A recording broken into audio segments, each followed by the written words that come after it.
Instagram મારફતે થયેલ પ્રેમને લઈ ધાનેરાના જ યુવક યુવતીને લઈ ભાગી જતા ધાનેરા પોલીસે રાજસ્થાનમાંથી શોધીને દીકરીને પરત લાવી. ધાનેરા ખાતે ઇન્સ્ટાગ્રામ મારફતે એક યુવકે સગીર વયની યુવતીના સંપર્કમાં આવી મસમોટી લાલચ અને ખરા ખોટા વચનો આપી વિશ્વાસમાં લઈ તેની સાથે ભાગી ગયો હતો, જેની ફરિયાદ ધાનેરા ખાતે દાખલ થતાં ધાનેરા પોલીસે પરિસ્થિતિની ગંભીરતા સમજી એક્ટિવ થતાં આખર ધાનેરાથી 150 કિલોમીટર દૂર રાજસ્થાનની હદમાંથી પરત લાવી હતી.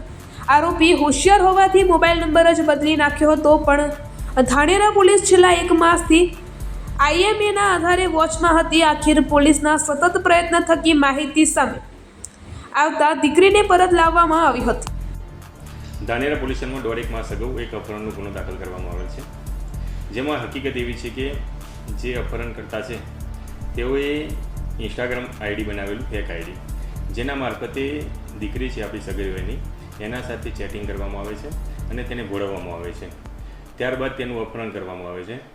તો જે અપહરણકર્તા અને ભોગ બનનાર બંને કોઈ મોબાઈલ નંબરનો યુઝ કરતા હોતા નથી. પછી તપાસ કરવામાં આવે છે, SP સાહેબને જાણ કરવામાં આવે છે.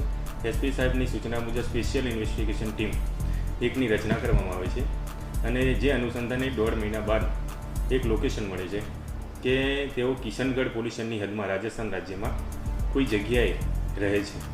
જે તો તાત્કાલિક રાત્રિના 2 વાગે SP સાહેબની સૂચના મુજબ ટીમ મોકલવામાં આવે છે અને એમને ઝડપી લેવામાં આવે છે અને અપહરણકર્તાના ચુંગાલમાંથી દીકરીને કેમ પાછી લાવીને તેના પરિવારજનોને સોંપવામાં આવેલી છે.